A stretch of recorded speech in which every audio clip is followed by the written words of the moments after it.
নিয়ে এসেছে, স্বামীকে না পেয়ে স্ত্রীকে ধরে নিয়ে এসেছে। কোরআন ক্লাস থেকে আমাদের পর্দানসীন বোনদেরকে গ্রেফতার করে নিয়ে আসা হয়েছে।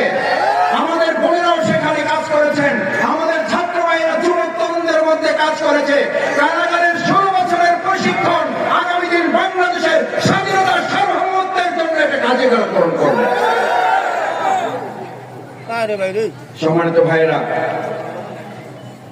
সেজন্য বাংলাদেশ জামাত ইসলামীকে নির্যাতন, নিপীড়ন, হামলা, মামলা, ফাঁসি, জেল, জুলুম দিয়ে আমাদেরকে দামিয়ে রাখা যায় নাই। কারণ বাংলাদেশ জামাত ইসলামী এটা বিশ্বাস করে দুনিয়ার গোটা জিন্দেগিটা আমাদের জন্য ত্যাগের নয়, এটা ভোগের নয়, আমাদের এটা ত্যাগের একটা জীবন। গোটা দুনিয়াটা ইমানদারদের জন্য ত্যাগের, এটা ভোগের নয়।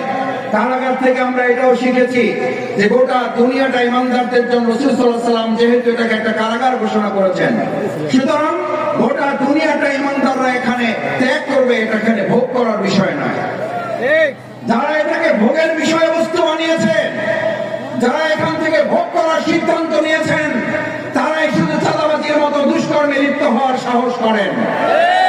যারা এটাকে ভোগের বস্তু বানিয়েছেন, তারাই শুধু দখলদারিত্বের রাজনীতিতে বিশ্বাস করেন।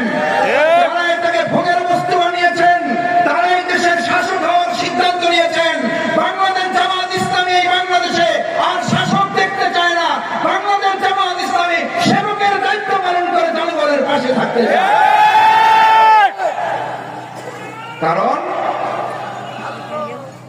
শাসক হয় তারা যারা ভোগের রাজনীতি করে, আর সেবক হয় তারা যারা ত্যাগের রাজনীতি করে। বাংলাদেশ জামাত ইসলামী ত্যাগের রাজনীতি করে বলেই আমাদের বিরুদ্ধে জেল, জুলুম, ফাঁসি, নির্যাতন, নিপীড়ন, হামলা, মামলা চালিয়ে আমাদেরকে 1 সেকেন্ডের জন্য তারা থামিয়ে রাখতে পারে নাই।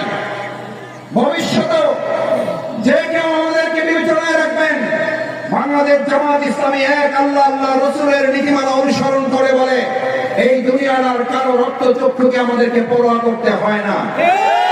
সুতরাং বাংলাদেশ জামাত ইসলামী 2006 সালের পর আপনারা খেয়াল করেছেন, একটা স্কুল কারচুপির নির্বাচনের মধ্য দিয়ে আওয়ামী লীগ যখন 2009 সালের ক্ষমতা গ্রহণ করে, ক্ষমতা গ্রহণ করার পর প্রথম প্রশাসনকে দুর্বল করার জন্য তারা তথাকথিত বিডিআর হত্যাকাণ্ডের ঘটনা ঘটিয়েছে।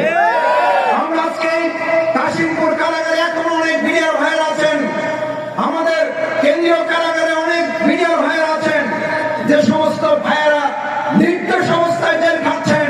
আমরা সেই সমস্ত বিডিআর ভাইদেরও দ্রুত তাদের মুক্তির দাবি জানাচ্ছি।